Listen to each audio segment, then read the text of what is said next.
Okay, आज मैं आपको बताऊंगा सीरोटोनिन सिंड्रोम के बारे में कि बेसिकली ये होता क्या है, इसके क्या क्या कारण होते हैं। क्या है सीरोटोनिन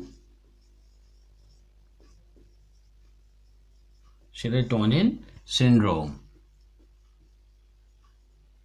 सीरोटोनिन क्या होता है? सीरोटोनिन एक प्रकार का न्यूरोट्रांसमीटर है जो कि इन्फॉर्मेशंस को एक नर्व से दूसरे नर्व सेल्स तक ले जाता है। इसको क्या बोलते हैं? न्यूरोट्रांसमीटर। ये इसको एक दूसरे नाम से भी जानते हैं, हैप्पी हार्मोन के नाम से। किस नाम से जानते हैं? हैप्पी हार्मोन के नाम से जानते हैं। ये हार्मोन सीरोटोनिन, इसी का एक और डेरिवेटिव्स है जो पीनियल ग्लैंड से निकलता है, उसको मेलेटोनिन बोलते हैं। सेरोटोनिन का ही डेरिवेटिव है मेलेटोनिन जो पीनियल ग्लैंड से निकलता है। वो भी आपके सर्केडियन रिदम के लिए, सर्केडियन रिदम को मेंटेन करने के लिए बहुत ज़रूरी हार्मोन है। इसी तरह से सेरोटोनिन क्या करता है? ये इक्विलिब्रियम को मेंटेन करके रखता है, आपको खुश रखने का काम करता है। आपका मूड जो है, ये मूड हार्मोन है। आपका मन एकदम हल्का रहेगा, आपको मन खुश रहेगा सेरोटोनिन का लेवल यदि ज़्यादा है। यदि इसका लेवल कम हो जाता है, जैसे जिन लोगों की लाइफ स्टाइल ख़राब है, रात भर चाय पीना, दिन भर चाय पीना, धूप में नहीं रहते, कभी उनको धूप शरीर में लगती तक नहीं है ना, फिजिकल एक्सरसाइज बिल्कुल है ना के बराबर है, बाहर का फूड खाते हैं हमेशा, फल फ्रूट्स कभी नहीं खाते, सलाड्स कभी नहीं खाते, हमेशा बाहर का ऑयली स्पाइसी चीज़ें खाते रहते हैं, तो उन लोगों में सेरोटोनिन की मात्रा कम होने लगती है धीरे धीरे। फिजिकल एक्सरसाइज बिल्कुल नहीं है, ना के बराबर है, तो ऐसे मरीजों में, ऐसे लोगों में सेरोटोनिन का लेवल क्या होने लगता है? कम होने लगता है, जिसकी वजह से हमें फिर सिम्टम्स क्या आने लगते हैं? मूड डिसऑर्डर वाले सिम्टम्स आने लगते हैं, पैनिक अटैक होने लगे, कभी भी डर जाएंगे, घबरा जाएंगे, जल्दी जल्दी सांस लेने लगेंगे, है ना, इस तरीके के सिम्टम्स आने लगते हैं। आपसे वही बार बार चीज़ करेंगे, जो चीज़ एक बार कर लिया उसको फिर से करें, क्योंकि भूल जाते हैं, फॉरगेटफुलनेस की स्थिति आ जाती है, बार बार भूलना। तो ये सेरोटोनिन का लेवल कम होने की वजह से होता है। जैसे सबसे कॉमन सिम्टम्स है सेरोटोनिन कम होने की वजह से, वो है डिप्रेशन। आपका किसी चीज़ में मन नहीं लगेगा। क्या सेरोटोनिन कम होगा तो क्या होगा? आपका किसी भी चीज़ में मन नहीं लगेगा, किसी काम में मन नहीं लगेगा, आप चुपचाप अकेले बैठ के ही अपने आप से ही बातें करते रहोगे। दूसरा क्या है जो कॉमन देखा गया है? OCD, ऑब्सेसिव कंपल्सिव डिसऑर्डर होता है इससे, और पैनिक अटैक आने लगेंगे। आप डरेंगे, एक एक चीज़ को ज़रा सा भी आहट आ जाएगी कहीं से, आप डर जाएंगे। छोटी चीज़ों को आप बहुत बड़ा कर करके बोलेंगे, देखेंगे, उस चीज़ को एक्सपीरियंस करेंगे, ये चीज़ होने लगती है। इसके लेवल को मेंटेन करने के लिए हमें डेली एक्सरसाइज बहुत ज़रूरी है, प्लांट बेस्ड डाइट और डेली एक्सरसाइज, और कम से कम दिन में 25 से 30 मिनट तक धूप में रहना। धूप में रहते हैं तो विटामिन D का सिंथेसिस होता है, और धूप के बहुत सारे फ़ायदे हैं इनडायरेक्टली, तब इसका लेवल मेंटेन रहेगा। सेरोटोनिन का लेवल ऐसी कौन सी कंडीशन है जिसमें बढ़ता है? तो सेरोटोनिन का लेवल जनरली जो है, तो ये देखा गया है कि जो लोग ज़्यादा एलोपैथिक दवाइयाँ खाते हैं, ज़रा सी बात के लिए जो एलोपैथिक दवाइयाँ खाते हैं, और वो दवाइयाँ स्पेशली जो सेरोटोनिन के रीअपटेक को, उसके एब्जॉर्प्शन को रोकती हैं, इनहिबिट करती हैं, ऐसी दवाइयाँ। तो जितनी भी, जैसे आपको ये सिम्टम्स हुए, आप घबराहट, बेचैनी, पसीना आना, डर जाना, पैनिक अटैक हो रहे हैं, भूलने की बीमारी है, टेंशन है, नींद नहीं आ रही है, इंसोम्निया, किसी भी कंप्लेन को लेके यदि आप डॉक्टर के पास जाते हैं तो डॉक्टर जनरली आपको क्या देता है? ये न्यूरोफिजिशियन या साइकेट्रिस्ट के पास जाते हैं तो जनरली आपको क्या देगा? वो एंटी एंजाइटी ड्रग देगा, एंटी डिप्रेसेंट ड्रग देगा, जिसकी वजह से ये चीज़ें जो है तो सेरोटोनिन सिंड्रोम डेवलप होने का खतरा बढ़ जाता है, क्योंकि वो सारी दवाइयाँ कहीं ना कहीं इसके एब्जॉर्प्शन को जो है इनहिबिट करती हैं, जिससे आपके बॉडी में सेरोटोनिन की मात्रा बढ़ती है। तो अभी हम चर्चा कर रहे हैं, देख रहे हैं कि ऐसी कौन कौन सी दवाइयाँ हैं जिनको लेने से सेरोटोनिन का लेवल बढ़ता है और हम सेरोटोनिन सिंड्रोम में जा सकते हैं। तो पहले ग्रुप की मेडिसिन है SSRI, इसको बोलते हैं सेलेक्टिव सेरोटोनिन रीअपटेक इनहिबिटर्स, क्योंकि यदि आप डिप्रेशन का सिम्टम्स लेके गए हैं, ऑब्सेसिव कंपल्सिव डिसऑर्डर के लिए गए हैं, यदि आपको पैनिक अटैक आते हैं, तो इसका मतलब कहीं ना कहीं डॉक्टर ये समझ रहा है कि आपके बॉडी में सेरोटोनिन का लेवल कम है, तो उसको कैसे बढ़ाया जाए। तो इसके एब्जॉर्प्शन को, सेरोटोनिन के लेवल को जो भी बॉडी में, उसके एब्जॉर्प्शन को क्या करना है, इनहिबिट करना है, जिससे उसका लेवल बढ़ेगा।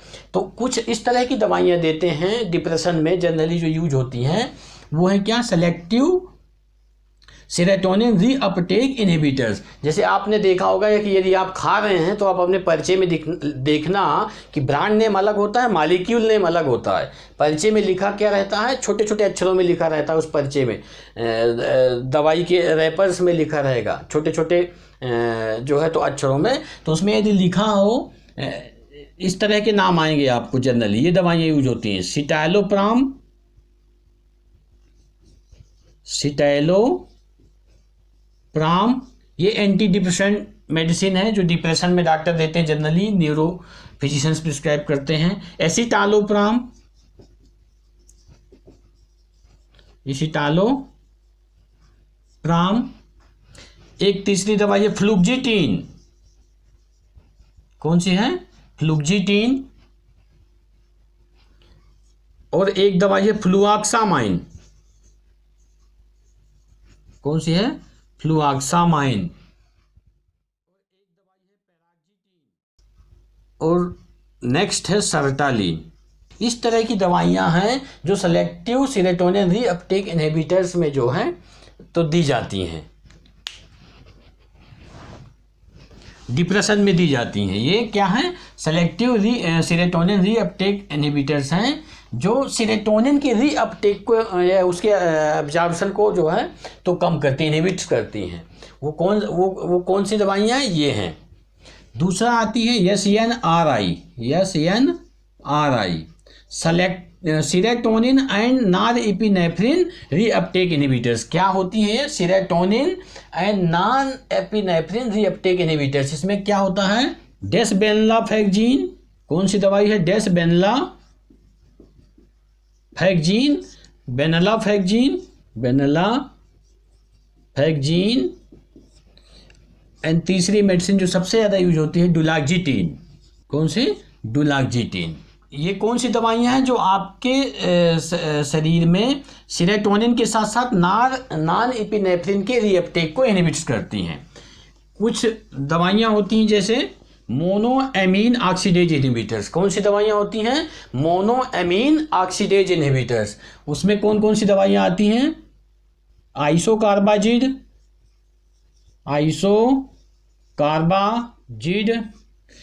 फिनाइलजीन और ट्रेनिलसिप्रामाइन। ये कॉमनली यूज होती हैं मोनोएमिनो ऑक्सीडेज इनहिबिटर्स में। इसके अलावा और बहुत सारी दवाइयां हैं जैसे एंजाइटी डिसऑर्डर।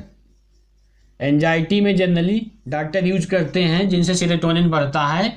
वो कौन सी है, बुस्पीरोन। कौन सी है वो, बुस्पीरोन। और दूसरी दवाई कौन सी है, ट्रेजाडोन। कौन सी है, ट्रेजाडोन जनरली इंसोम्निया और डिप्रेशन में यूज करते हैं सबसे ज़्यादा। कौन सी, ट्रेजाडोन। अब इसके अलावा जो दवाइयाँ हैं तो कुछ माइग्रेन, जिनको सर दर्द बना रहता है, पीरियाडिक सर दर्द होता रहता है, उल्टी के साथ में सर दर्द होता है, तो सर दर्द और उल्टी में यूज होने वाली दवाइयाँ भी आपको सेरोटोनिन सिंड्रोम में ले जाके रख सकती हैं। उनकी वजह से भी सेरोटोनिन का लेवल बॉडी में बढ़ता है। जैसे एंटी माइग्रेन मेडिसिन जो है ना, एंटी माइग्रेन जो मेडिसिन होती हैं वो कौन सी हैं, एल्मोट्रिप्टान, नायराट्रिप्टान, रीजाट्रिप्टान, सुमाट्रिप्टान,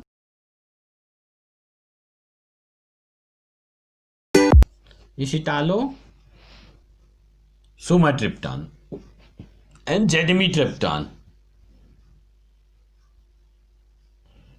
नहीं सुमाट्रिप्टान अकेले।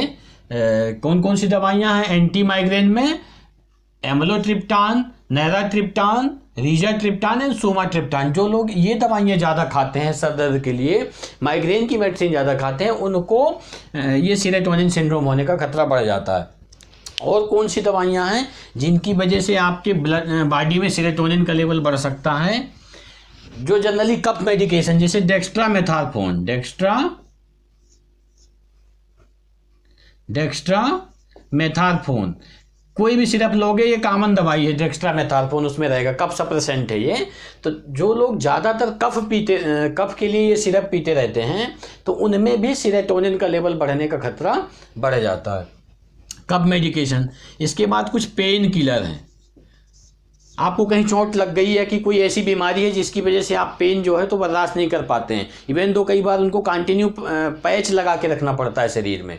अब बहुत लंबे समय तक, 1 डोज 2 डोज नहीं, जो लोग बहुत लंबे समय तक जो है तो दवाइयाँ लेते रहते हैं तो उसकी वजह से क्या होता है, सेरोटोनिन का लेवल बढ़ जाता है। जैसे वो दवाइयाँ हैं fentanyl citrate and tramadol hydrochloride.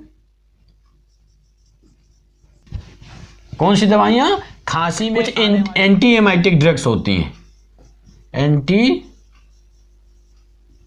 एमाइटिक drugs, जैसे मेटाक्लोप्रामाइड,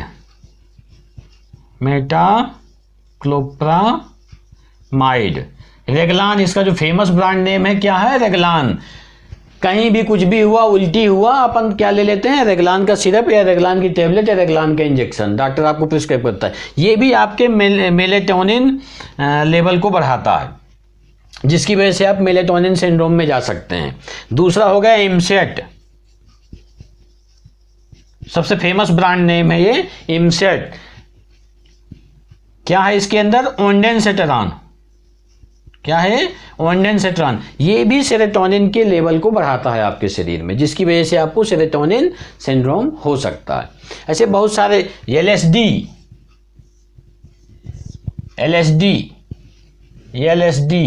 चाय काफ़ी आप ज़्यादा लेते हैं, चाय एंड काफ़ी यदि आप ज़्यादा लेते हैं तो आप सेरोटोनिन सिंड्रोम के शिकार हो सकते हैं। अच्छा, सिम्टम्स क्या क्या आ सकते हैं सेरोटोनिन सिंड्रोम में, क्या क्या सिम्टम्स हो सकते हैं? इसमें क्या होगा कि रैपिड हार्ट रेट, ये ऑटोनॉमिक एक्टिविटी को बढ़ा देता है, ऑटोनॉमस नर्वस सिस्टम को क्या करता है, ये स्टिमुलेट करता है। तो rapid heart rate, blood pressure बढ़ जाएगा, आपको फीवर हो जाएगा, बहुत तेज बुखार आ जाएगा, क्या आएगा, फीवर आएगा। इसके बाद और क्या हो सकता है, हाइपर रिफ्लेक्सिया, क्लोनस, आपके रिफ्लेक्सेस बढ़ जाएंगे, हाइपर रिफ्लेक्सिया जिसको बोलते हैं क्लोनस। और क्या हो सकता है, hyper ventilation, rapid heart rate के साथ में रैपिड रिस्पिरेटरी रेट हो जाएगा, रेस्पिरेटरी रेट आपका बढ़ जाएगा, डाइफोरोसिस होगा, आपको एक्सेसिव स्वेटिंग होगी पूरे शरीर में, आप मसल रिजिडिटी, ट्रेमर्स भी आ सकते हैं, है ना। इवन दो इसके आर्गन पे यदि और दूसरे साइड इफेक्ट देखें तो किडनी फेलियर के साथ में आप कोमा में भी जा सकते हैं। इवन दो यदि सेरोटोनिन सिंड्रोम में आपके बॉडी में सेरोटोनिन का लेवल सबसे ज़्यादा है तो डेथ भी हो सकती है। कई बार आपने सुना होगा कि जब आप हॉस्पिटल में देखेंगे तो पेशेंट इस तरह की हिस्ट्री देता है कि कल तक तो बढ़िया थे, आज उठे ही नहीं, है ना। तो यही होता है, जो लंबे समय तक पेन किलर लेते रहते हैं, खांसी की दवाइयाँ लेते रहते हैं, एंटी साइकोटिक ड्रग लेते रहते हैं, एंटी डिप्रेशन ड्रग लेते रहते हैं, एंटी एंजाइटी ड्रग लेते रहते हैं, इंसोम्निया के लिए जो दवाइयाँ लेते रहते हैं, तो उनके अंदर इतना केमिकल चेंजेज आ जाता है कि कब क्या हो जाए कोई नहीं जानता। रात में यदि वो सोए हैं तो कोई ज़रूरी नहीं कि सुबह उनकी नींद खुलेगी। इतने घातक साइड इफेक्ट होते हैं। पेशेंट अपनी बीमारी से नहीं बल्कि ओवर ट्रीटमेंट की वजह से कई बार निकल लेते हैं। तो इसलिए इन दवाइयों से, क्योंकि हेल्थ आपको केमिकल से नहीं मिलेगा, health does not come from only chemical. Chemical क्या करेगा, आप कितनी दवाइयाँ देंगे, अंदर के मैकेनिज्म को आप आउटसाइड के केमिकल से नहीं बैलेंस कर सकते। You can not balance inner environment from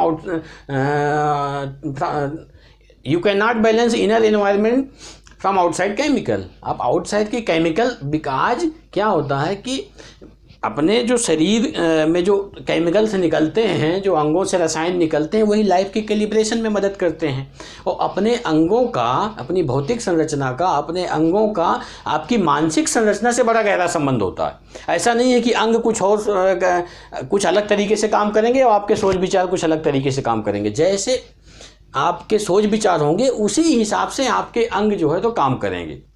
suppose आप तालाब के किनारे बैठे हैं तो आपके सोच विचार अलग होंगे और आपके अंगों के कार्य करने की जो शैली होगी अलग होगी, और रसायनों के निकालने, हार्मोन के निकालने, एंजाइम के निकालने का तरीका अलग होगा। आप मंदिर में हैं, वहाँ पर आपके सोच विचार अलग होंगे, अंगों के काम करने की शैली अलग होगी, रसायनों, अब वही अंग जो है रसायन निकालते हैं तो उनके रसायन निकालने, एंजाइम निकालने, हार्मोन निकालने का जो है तो तरीका अलग होगा, या तो कम निकालेंगे या ज़्यादा निकालेंगे। वही रसायन आपके लाइफ को कैलिब्रेट करते हैं, वही रसायन आपके लाइफ को संचालित करते हैं, बैलेंस स्टेट में रखते हैं। जैसे आप जंगल में हैं, जा रहे हैं, अचानक शेर की आवाज़ आ जाए, अंधेला भी है, तो वहाँ आपके सोच विचार बदल जाएंगे। सोच विचार बदल जाएंगे, आपके अंगों के काम करने की जो है तो शैली अलग होगी, रसायन अलग निकलेंगे और आपका रिएक्शंस अलग होगा। तो मन का आपके अंगों से बड़ा गहरा संबंध है। तो इसका मतलब ये नहीं कि यदि कोई आपको सिम्टम्स आ रहा है तो मतलब केमिकल लेवल पे प्रॉब्लम है। प्रॉब्लम कहीं ना कहीं आपकी साइकोलॉजी में है। वो साइकोलॉजी जब तक आप करेक्ट नहीं करोगे डीपर लेवल पे, उस किस आदमी को कौन सा तनाव है, जीवन में कौन सी घटनाएं घटी हैं, ऐसे क्या कारण है, ऐसे क्या इवेंट हुए हैं, ऐसे उसकी जीवन में ऐसी कौन सी घटनाएं घटी हैं, क्या चीज़ हुआ है जिसकी वजह से उसको ये सिम्टम्स आने लगे हैं। तो वो घटनाओं को समझ के तुरंत के सिम्टम्स को समझ के यदि दवाई देते हैं तो पेशेंट पूरी तरह से क्योर हो जाता है। बहुत जल्दी उसको ज़िंदगी भर दवाई नहीं खानी पड़ती, लेकिन वो घटनाएँ उसके दिमाग में हैं, अभी भी बनी हुई हैं, वो घाव भरा नहीं है उन घटनाओं का। और आप अकेले ये समझ रहे हैं कि ये केमिकल्स की कमी की वजह से हो रहा है। ये जो जितने सारी मैं दवाइयाँ बताया, उसको जो तकलीफ हो रही है इन दवाइयों की कमी की वजह से हो रही है। और आप ये दवाइयाँ खाते हैं तो होगा क्या कि ये दवाइयाँ कभी ज़िंदगी में तो बंद नहीं होंगी, बल्कि इनका डोज बढ़ता चला जाएगा। और जितना साल इलाज लेंगे तो जिस बीमारी के लिए आप गए हैं वो बीमारी के साथ साथ हर 2 साल में एक नई बीमारी आपको ऐड होने लगेगी। पेशेंट आके बोलते हैं यहाँ कि पहले एक दवाई से स्टार्ट किया था, एक बार खाते थे, अब 2 दवाई चालू कर दिया डॉक्टर ने, अब 3 दवाई चालू कर दिया, अब तीनों टाइम खिला रहा है, इसके बावजूद भी मैं परेशान ही हूँ, अभी भी नींद नहीं आ रही, अभी भी मेरा मन हल्का नहीं रहता। ऐसे पेशेंट्स जो हमेशा anti psychotic, anti anxiety, anti depressant drug में रहते हैं, वो हमेशा एकदम धीमे धीमे धीमे धीमे धीमे धीमे पूरा उनका सोचने समझने का नज़रिए चेंज हो जाता है, पूरा एकदम सुस्त, ड्राउजी, उनका इंटेलेक्चुअल फैकल्टी जो है तो पूरा डाउन रहता है, टोटल नशे में रहते हैं दवाई में।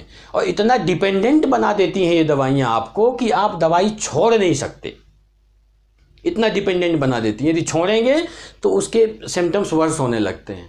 तो आप यदि चाहते हैं कि हम पूरी तरह से इन दवाइयों से फ्री रहें और इस तरह की जैसे तकलीफ़ें होती हैं कभी, तो हम अंग्रेजी दवाइयाँ नहीं खाएं, तो उसके लिए क्या करना है आपको अच्छे होम्योपैथ से संपर्क करना है। वो आपको यदि ये दवाइयाँ चल भी रही हैं तो उसको धीरे धीरे वो कम करेगा, अपनी दवाई जो है तो चालू करेगा। जैसे ही उसकी दवाइयों का असर आना चालू हो जाएगा वो दवाइयाँ टोटल बंद कर देंगे। एक समय ऐसा आएगा कि होम्योपैथिक दवाई पे आप रहेंगे और कुछ समय बाद आप होम्योपैथिक दवाई भी बंद कर देंगे, आप स्वस्थ रहेंगे। लेकिन थोड़ा सा उसके लिए आपको भी मेहनत करनी पड़ेगी। दवाई के साथ साथ आपको अपनी लाइफ स्टाइल में और खाने पीने में भी चेंज करना है, क्योंकि हेल्थ अकेले केमिकल से नहीं आता। Health is a part of your diet, exercise, yoga, meditation, think healthy, live healthy, behave healthy, along with holistic medicine like homeopathy, where the doctor address you as a whole, not just like a motor car कि आप kidney specialist के पास चले गए, brain specialist के पास चले गए, heart specialist. You are not a machine, you are not assemble with different part, you are a life, you are a human being. We are not dealing with the machine, we are dealing with the life, we are dealing with the human model. तो human जो है हमेशा मन, तन और आत्मा से बना हुआ है।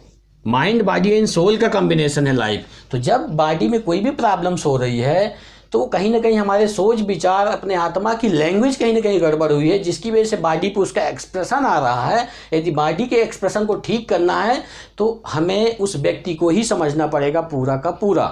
जब तक उसका मन का घाव नहीं भरेगा तो तन का घाव कैसे भरेगा, है ना। तो किसी भी व्यक्ति को यदि हमें ठीक करना है तो हमारी दवाई और हमारा जो अंडरस्टैंडिंग होना चाहिए वो at the level of mind, body and soul का होना चाहिए। मतलब पेशेंट का जो सेंटर है सेंट्रल डिस्टर्बेंस उस दवाई से मैच होना चाहिए। Centre of the patient has to be match with the centre of remedy. यदि ऐसा आप ट्रीटमेंट लेते हैं और 2-4 महीने 6 महीने आप टिके रहते हैं तो आप बिल्कुल ही इन बीमारियों से, इन दवाइयों से छुटकारा पा लेंगे और आप पूरी तरह से स्वस्थ रहेंगे। ठीक है, थैंक यू।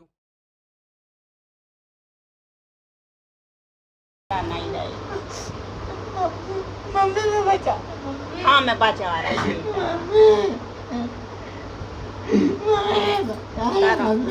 मम्मी मुड़ तो दर्द नहीं का दर्द है वो पता नहीं कहाँ है। मैंने तेरी कहना मम्मी मेरे बिल्कुल नहीं दिया। हाँ बेटा लग रहा हूँ मम्मी मम्मी लेकिन मेरे कोई बुला रहा मम्मी मेरे अंदर ही अंदर मम्मी पता नहीं क्या हो रहा मम्मी कुछ नहीं बोला मैं हाथ मम्मी मैं घर आऊँ तो मम्मी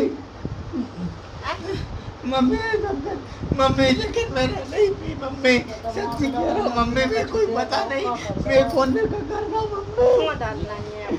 मम्मी मम्मी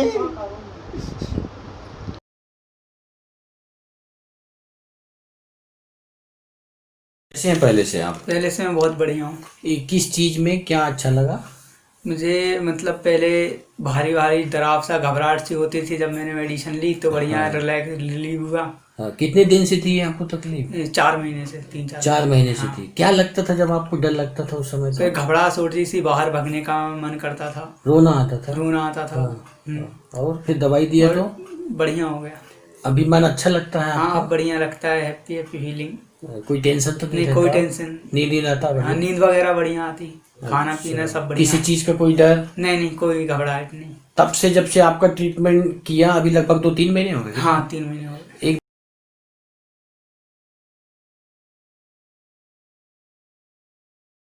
बताइए आप कैसे हैं पहले से? सर पहले से तो मैं बहुत सही हूँ। क्या क्या सही है? क्या जैसे तकलीफ कि तो पहले आप? पहले मुझे बहुत ज़्यादा दिक्कत होती थी सांस लेने में। हाँ। और हार्ट में पेन होता था बहुत तेज, जैसे कि मुझे हार्ट अटैक आने वाला है। हाँ। अजीब अजीब सी बीमारियां होती थी। हाँ। दोस्तों के साथ कभी जाता था तो मुझे ऐसा लगता था कि यहाँ पे नहीं बैठना है। हाँ। घर पे जाके रहना है, 24 घंटे घर पे ही रहता था मैं। हाँ। बाहर कभी नहीं निकला मैं। 5 से 6 महीने 1 आध साल हो गए मुझे। हाँ। तो मैं बैठा ही रहा हूँ हाँ। घर पे। हाँ। वहां से ना निकलना होता था ना ही कहीं जाना होता था, सिर्फ खाता था और घर पे रहता था। हाँ। और फिर सो जाता था। हम्म। और कभी कभार नींद में दिक्कत हो जाती थी तो 3 बजे रात को उठ जाता था, 2 बजे रात को उठ जाता था, फिर नींद नहीं आती थी मुझे, बहुत सारी पूरी रात नींद परेशानियां नहीं होती आती थी जी। हाँ। मेरे साथ मतलब 3-4 बार ऐसा हो भी जाता था। हाँ। हर हफ्ते में। हाँ। उसके बाद फिर कभी सांस लेने में दिक्कत होती थी, कभी गले में चॉकिंग हो जाती थी। हाँ। हर वक्त मतलब यही लगता रहता था कि अब कुछ नहीं बचा लाइफ में। सिर्फ यही सोचता रहता था कि अब क्या करूँ आगे में। हाँ। कुछ उसका रिजल्ट निकलेगा कि नहीं निकलेगा, मैं कुछ कर पाऊंगा कि नहीं कर पाऊंगा, या ऐसे ही निकल जाऊंगा, मतलब हाँ। ऐसे ही मुझे कुछ हो जाएगा। हाँ। या फिर मैं आगे क्या करूंगा। हाँ। अब मेरी पूरी लाइफ वेस्ट हो चुकी है, मुझे कुछ दिख नहीं रहा था उसके अलावा। हाँ। फिर उसके बाद फिर मैं आपके पास आया। हाँ। पापा ने मुझे बताया कि ये डॉक्टर हैं, इनके पास चले जाओ और वो सारा ट्रीटमेंट तुम्हारा सब जो भी लेगा दिमाग का वो सब ले लेंगे। फिर मैं आपके पास आया, आपने मुझे बताया कि पूछा मुझसे कि क्या क्या दिक्कत है, जो किसी भी डॉक्टर ने नहीं पूछा, सिर्फ उनने देख के दवाई दी मुझे। हाँ। और किसी ने मतलब ये नहीं पूछा कि आपको दिक्कत क्या, आपको परेशानी क्या है, किसी ने समझने की कोशिश नहीं करी उस टाइम पे। हाँ। बाकी सब लोगों को लग रहा था कि बाहर से ये नॉर्मल है तो अंदर से भी नॉर्मल ही होगा। हाँ। लेकिन किसी ने ये अंदर से नहीं देखा कि मुझे दिमागी क्या दिक्कत है, मेरे को क्या प्रॉब्लम हो रही है, या ये नॉर्मल है या अब नॉर्मल है, कुछ समझ में नहीं आ रहा था उस चीज़ का। लेकिन फिर मैं आपके पास आया तो आपने मेरा दिमाग का पूरा टेस्ट लिया, मुझसे पूछा कि मैं क्या करता हूँ क्या नहीं करता हूँ, मेरे दिमाग में क्या चल रहा है, मुझे कैसा लगता है, मुझे कैसा फील होता है। फिर आपने सब मुझे समझ के उस हिसाब से दवाई दी। फिर मैंने वो दवाई लेना चालू करी और आज तीसरी बार मैं यहाँ पे आया हूँ और बिल्कुल ठीक हूँ, मुझे कोई दिक्कत नहीं है। दवाई का एक्सपीरियंस थोड़ा शेयर करिए ना आप। दवाई मतलब का दवाई खाने के बाद आपको लगा क्या अंदर से? दवाई खा के मुझे ऐसा कुछ भी नहीं लगा कि मैंने दवाई खाई है। सिर्फ मैं खाने के बाद 4-5 मीठी गोली लेता था छोटी वाली। हाँ। और वो खाता था, जो कि एक तरीके से दांत बढ़ाने की दवाई होती है, बचपन में किसी बच्चे को खिलाते हैं अपन। हाँ। वो चीज मैं खाता था। और मुझे भी लगता नहीं था कि ये गोली खाने से मैं ठीक हो जाऊंगा, लेकिन आज ये रिजल्ट मेरे सामने ही है। और ये ज्यादा नहीं, सिर्फ 2 हफ्तों की कहानी है। 2 हफ्तों में मैंने इतना अंदर से कैसा फील हो रहा है आपको दवाई? अंदर से मुझे ऐसा लगा कि जैसे कि कुछ हुआ ही नहीं था। अच्छा। अंदर से मुझे ऐसा लग रहा है कि जैसे कि कोई प्रॉब्लम ही नहीं थी। मैं एकदम से इतना जल्दी रिकवर हो गया कि मुझे खुद समझ में नहीं आ रहा कि एकदम से मुझे कोई प्रॉब्लम नहीं हो रही। अब मैं बाहर भी निकल रहा हूँ, अच्छी तरीके से बैठ रहा हूँ दोस्तों के साथ में, उठ बैठ रहा हूँ, सारी बातें हो रही हैं। अब मुझे सब जगह अच्छा भी लग रहा है। पहले मुझे इतना बुरा लगता था कि जैसा मुझे ऐसा लगता था कि मैं अकेला रहूँ। मुझे अकेला रहना इतना ज्यादा पसंद हो गया था कि मैं किसी से मिलता भी नहीं था, और मिलता था तो उसकी बातों पे ध्यान नहीं देता था। उसका सिर्फ मैं क्या मेरे हुआ जो सांस आपको के बाहर निकलते थे मरने का डर बना रहता जी, था? मुझे बाहर निकलते टाइम पे ऐसा लगता था कि जैसे कि मेरे हार्ट में बहुत तेज पेन हो रहा है, और वो रियलिटी में हो रहा था। हाँ। और ऐसा लगता था कि मुझे यहीं पे शायद से हार्ट अटैक आ जाएगा, और शायद से मैं बच पाऊं या ना बच पाऊं। मुझे घर कौन लेके जाएगा, मुझे हॉस्पिटल कौन लेके जाएगा। मेरे दिमाग में ये सारे ख्याल आते रहते थे कि मुझे कहीं कुछ हो गया तो मैं इस टाइम पे इस सिचुएशन को कैसे फेस करूंगा। लेकिन अब ये दिमाग में कोई थॉट नहीं आते, ना ही कोई ख्याल आता है। सिर्फ अंदर से मुझे इतना अच्छा लगता है कि जैसे कि अब सब नॉर्मली होता जा रहा है। पहले से जैसे कि नींद की गोली मैंने खाई, और मुझे वैसे ही बहुत ज़्यादा होने लगा था प्रॉब्लम, जितना मुझे पहले नहीं हो रहा था। एलोपैथी में मैंने नींद की गोलियां ली, और जो उनने दवाइयां दी थी अंग्रेजी वो खाई मैंने। मुझे कोई ऑप्शन नहीं मिला। 3 महीने तक मैंने वो दवाइयां ली, कंटिन्यू खाई, लेकिन उसका कोई मतलब नहीं निकला। डॉक्टर्स को दिखाया, बहुत कुछ किया, लेकिन कोई उसका रिजल्ट नहीं निकला। अभी आपको अच्छा लग रहा है? अभी सब मुझे कुछ? बहुत नींद बढ़िया आ बेटर रही? लग रहा है। नींद भी मेरी पूरी हो रही है, और ना ही मुझे कोई दिक्कत हो रही है। मैं बाहर भी निकल रहा हूँ, अच्छे से रह भी रहा हूँ, दोस्तों के साथ बैठ के हंस खेल रहा हूँ। पहले मुझे ये सारी चीजें एक तरीके से सपना लगती थी, लेकिन अब बहुत सही लग रहा है। सपना लगती थी मतलब? जैसे कि ये जो मुझे दिक्कत होती थी, हाँ मुझे ऐसा लगता था कि ये कभी ठीक नहीं होगी हाँ। मुझे जो, लेकिन आज ये लग रहा है कि मुझे एक तरीके से सपना ही लग रहा है ये चीज़ के। इतना अच्छा लग रहा है मुझे हाँ। कि जैसे कि मैं पहले से ज़्यादा ही रिकवर हो चुका हूँ, ठीक क्योंकि ये सारी चीज़ें एक तरीके से सपना ही है। क्योंकि 2 हफ्तों में कोई रिकवर नहीं हो सकता। ठीक है। जो 3 महीने की दवाई नहीं कर पाई, वो 2 हफ्तों की दवाई में। कोई अंग्रेजी दवाई तो नहीं खा रहे नहीं, हैं आप अब इस मैं समय? कुछ भी नहीं खा रहा हूँ। मैं सिर्फ मेरे ट्रीटमेंट के दौरान कोई अंग्रेजी दवाई तो आपके नहीं? ट्रीटमेंट के अलावा मैं कुछ भी नहीं ले रहा हूँ। ठीक है।